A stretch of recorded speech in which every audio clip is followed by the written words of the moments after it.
नमस्कार, आपके साथ मैं हूं मुस्कान नागदा। आप देख रहे हैं हिंदुस्तान मेल न्यूज।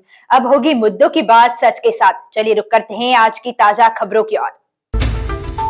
विजयनगर क्षेत्र में बदमाशों ने एक 4 व्हीलर वर्कशॉप के मालिक के घर पर पथराव कर दिया। इतना ही नहीं, बदमाशों ने घर के बाहर खड़ी कार के कांच भी फोड़ दिए। अचानक हुए हमले के बाद जैसे ही घर वाले बाहर आए तो बदमाश भाग निकले। पूरी घटना समीप के घर में लगे सीसीटीवी कैमरे में कैद हुई थी।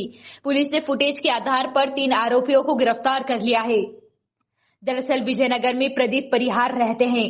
4 व्हीलर वर्कशॉप के मालिक प्रदीप के घर पर 2 दिन पूर्व देर रात बदमाशों ने पथराव कर दिया था। इससे घर का दरवाजा टूट गया और खिड़कियों के कांच फूट गए। इतना ही नहीं, बदमाशों ने शिवलिंग को भी क्षतिग्रस्त कर दिया और बाहर खड़ी कार के कांच भी फोड़ दिए। जैसे ही घर वाले जागे और बाहर निकले तो बदमाश रफू चक्कर हो गए। पूरे मामले में फरियादी ने थाने पर मामला दर्ज कराया था। वहीं घटना सीसीटीवी में कैद हुई थी।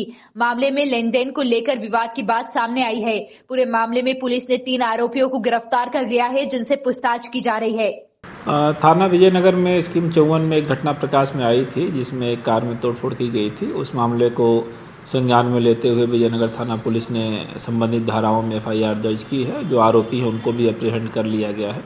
अब इस मामले में जो भी वांछित अवैधानिक कार्रवाई हो की जा रही है, जो भी जांच में तथ्य आएंगे उस हिसाब से और भी आगे कार्रवाई की जाएगी।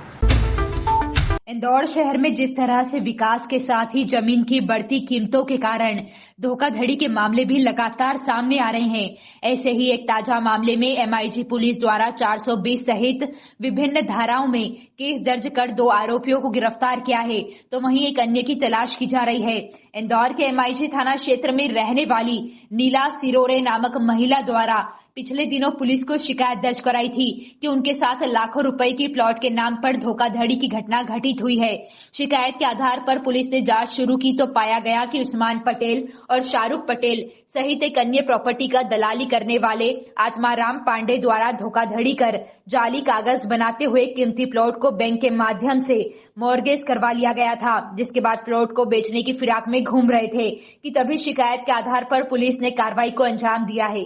ये लीना सरोदे के द्वारा अपराध जो पंजीबद्ध किया गया था, उसमें उस्मान पटेल और आत्माराम पांडे को हम लोगों ने गिरफ्तार किया, जिन्हें आज न्यायालय पेश करा रहे हैं। और शाहरुख पटेल जो है वो घटना दिनांक समय से जो है वो अभी फरार है। पूरे भारत में स्वच्छता सर्वेक्षण में 6ठी बार नंबर 1 आकर इंदौर ने अपना नाम रोशन किया है। वहीं इंदौर के युवा छात्र छात्राओं द्वारा स्कूलों में वार्षिक उत्सव के दौरान अपनी डांस प्रस्तुति के माध्यम से धार्मिक, सामाजिक, देशभक्ति और फिल्मी गीतों पर प्रस्तुति दी। गुरुवार को रविंद्र नाट्य गृह में किड्डी प्ले स्कूल द्वारा रंगारंग कार्यक्रम की प्रस्तुति दी गई, जिसमें 2 साल से 5 साल के बच्चों ने आकर्षक रंगारंग प्रस्तुति दी।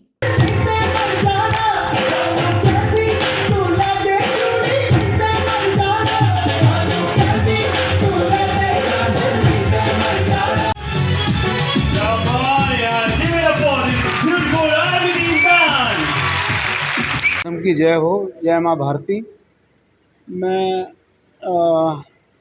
ये किडी हाइट स्कूल है, एक प्ले स्कूल है और पिछले 17 साल से ये प्ले स्कूल था, प्ले स्कूल है और प्ले स्कूल ही रहेगा।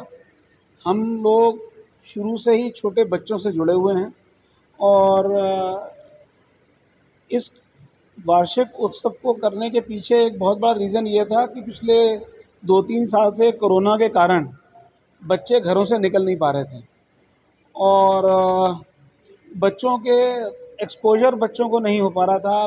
कई एक्टिविटीज़ से बच्चे महरूम रह गए थे। हमने सोचा कि क्यों ना बच्चों के अंदर, पेरेंट्स के अंदर एक उत्साह पैदा किया जाए और बहुत ही थोड़े समय के अंदर, क्योंकि बच्चों को एजुकेशनल चीज़ें भी बताना ज़रूरी थी। आज IDA बोर्ड की महत्वपूर्ण बैठक इंदौर विकास प्राधिकरण में आयोजित की गई, जिसमें शहर में चल रहे विकास कार्य और अन्य योजनाओं को अमली जामा पहनाने के विषयों पर चर्चा हुई और कई आवेदनों पर स्वीकृति हुई। साथ ही इस बैठक में TPS आपत्तियां प्राप्त हुई, उसके निराकरण को बोर्ड बैठक में शामिल किया गया है। आज TPS के निराकृत आवेदनों पर मोहर लगी है और जल्द ही इन आवेदनों को भोपाल भेजकर दोनों TPS को जमीन पर उतार कर इसे गति दी जाएगी। साथ साथ ही आईडीए अध्यक्ष जयपाल सिंह चावड़ा ने बताया कि इसमें एक विषय और था, जहां प्रदेश के मुख्यमंत्री शिवराज सिंह चौहान द्वारा पिछले दिनों स्टार्टअप पार्क की घोषणा की थी और इसको लेकर 21 एकड़ भूमि इंदौर विकास प्राधिकरण द्वारा चिन्हित की गई थी, जिसका टीएमसी के लिए अंतर्राष्ट्रीय स्तर पर टेंडर भी जारी किया था, जिसमें पीएमसी की नियुक्ति भी करना थी, जिसमें एक मलेशिया की एक कंपनी वेरिटोस को पीएमसी के लिए नियुक्त किया गया है। आईडी अध्यक्ष ने कहा कि मुख्य रूप से इन दोनों विषयों को लेकर आज इंदौर के विकास प्राधिकरण बैठक में शामिल किया गया है। इंदौर विकास प्राधिकरण की बोर्ड की आज बैठक थी और उसमें मुख्य रूप से टीपीएस 9 और 10 में जो आपत्तियां प्राप्त हुई थी उनके निराकरण के लिए पिछले दिनों जो सुनवाई हुई थी, उस सुनवाई के पश्चात बोर्ड में उन सुनवाई को रखना था और जो निराकरण किया गया उसमें बोर्ड की मोहर लगना थी। आज 9 और 10 जो टीपीएस है उनके निराकृत सारे प्रणों पर बोर्ड की मोहर लगने के बाद आज हम 1-2 दिन में उसको भोपाल भेज करके और दोनों टीपीएस को जमीन पर उतारने का काम करने में गति मिल जाएगी।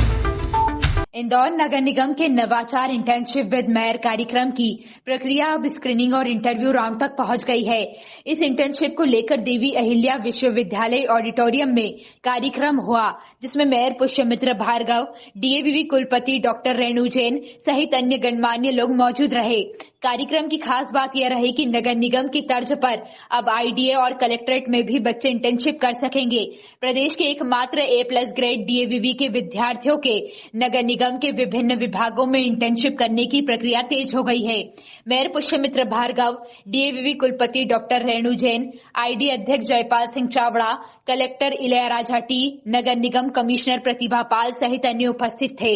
इस योजना के तहत स्टूडेंट्स नगर निगम के सिविल, वित्तीय, स्थापना, प्रशासनिक, इंजीनियरिंग, आईटी सहित कई विभागों में प्रैक्टिकल कार्य ट्रेनिंग कर निगम की कार्यशैली समझ सकेंगे। 45 दिनों की इंटर्नशिप के लिए विद्यार्थियों का चयन किया जा रहा है। निगम प्रथम चरण में 150 विद्यार्थियों का चयन करेगा। डीएवीवी के अलावा सरकारी व निजी कॉलेज के हजारों विद्यार्थियों ने भी इंटर्नशिप के लिए अप्लाई किया है। Doctor, engineering, accounts, science, social science सहित अन्य विषय के विद्यार्थियों को चयन किया जा रहा है। बहुत ही अच्छा प्रतिसाद है। 7 दिन में करीब 3800 बच्चों ने ऑनलाइन रजिस्ट्रेशन किया है इसमें, और आज इसका ओरिएंटेशन, स्क्रीनिंग और इंटरव्यू राउंड है। और उसमें खुशी की बात यह है कि हम इसमें जितने बच्चे सिलेक्ट होंगे उनको बैचेस में लगातार 5 सालों तक इस इंटर्नशिप के प्रोग्राम को जारी रखेंगे, ताकि बच्चों को ऑन फील्ड नगर निगम के शहर के हित के कामों से सीखने को मिले और हमको भी नए आइडियाज़ मिले। साथ ही खुशी की बात यह है कि ओरिएंटेशन प्रोग्राम में शहर की अन्य बड़ी अथॉरिटीज़ और संस्थाएं भी इसमें जुड़ रही हैं, जिसके बारे में माननीय जयपाल सिंह जी चावड़ा भी बताएंगे। और आपने भी देखा कि किस प्रकार से बच्चे इस काम को लेकर उत्साहित हैं। कार्यक्रम में आज जो विद्यार्थियों की संख्या है वो प्रमाण दिखाता है कि इस माननीय महापौर जी की योजना को किस प्रकार से प्रतिसाद मिल रहा है।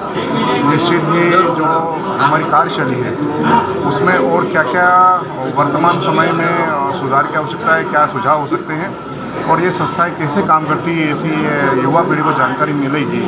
और इसलिए मैंने महापौर जी से आह्वान किया है, सभी बंधुओं से आह्वान किया है कि इंदौर विकास प्राधिकरण को भी इससे जोड़ा जाए, ताकि हम जनता के बीच में जो हम काम कर रहे हैं वो किस प्रकार की हमारी शैली है और उस शैली से और अच्छा क्या उसमें हो सकता है, ये भी हमको उन विद्यार्थियों के माध्यम से सुनने को, जानने को मिलेगा। और 5 जून साल 2018 में संविदा स्वास्थ्य कर्मचारियों के लिए बनाई नहीं गई थी।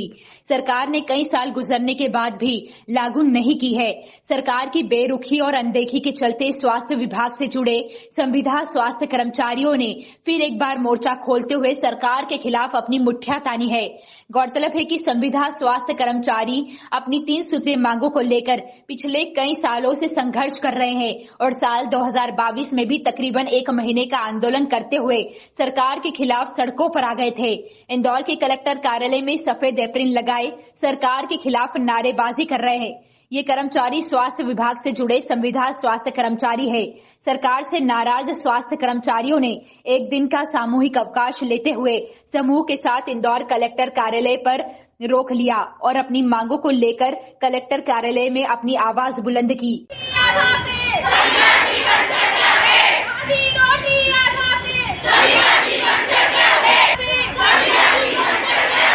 एनएचएम संविदा स्वास्थ्य कर्मचारी संघ द्वारा इंदौर में 900 कर्मचारी और पूरे मध्य प्रदेश में 32,000 कर्मचारी कार्यरत है।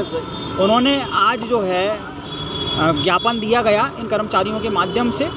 सन 2018 में संविदा के लिए एक नीति बनाई गई थी जो कि आज दिनांक तक लागू नहीं हो पाई है।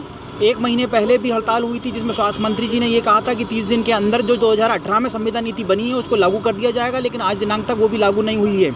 तो उस समय हमारी जो हड़ताल थी वो स्थगित की गई थी स्वास्थ्य मंत्री जी और एसीएस महोदय और एमडी मैडम के आश्वासन पर, लेकिन अभी तक उसके आगे कोई कार्यविधि नहीं हो पाई है। इसलिए संविदा में बहुत आक्रोश है और पूरे 32,000 कर्मचारी आक्रोशित होकर आज एक दिन का सामूहिक अवकाश लिया है और प्रदेश कार्यकारिणी अब जो भी नीति तय करेगी उस हिसाब से अनिश्चितकालीन हड़ताल भी हो सकती है।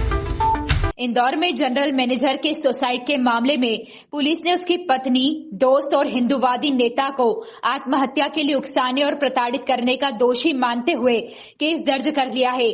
जनरल मैनेजर ने अपनी मौत के पहले लिखे सुसाइड नोट में पिस्तौल और जादू टोने की बात कही थी। सुसाइड नोट के आधार पर पुलिस ने जब घर की तलाशी ली तो वहां से जानवर की खाल, हड्डियों के टुकड़े, लाल किताब और पिस्तौल मिले। पुलिस ने इन्हें आधार मानकर तीनों के खिलाफ केस दर्ज कर लिया है।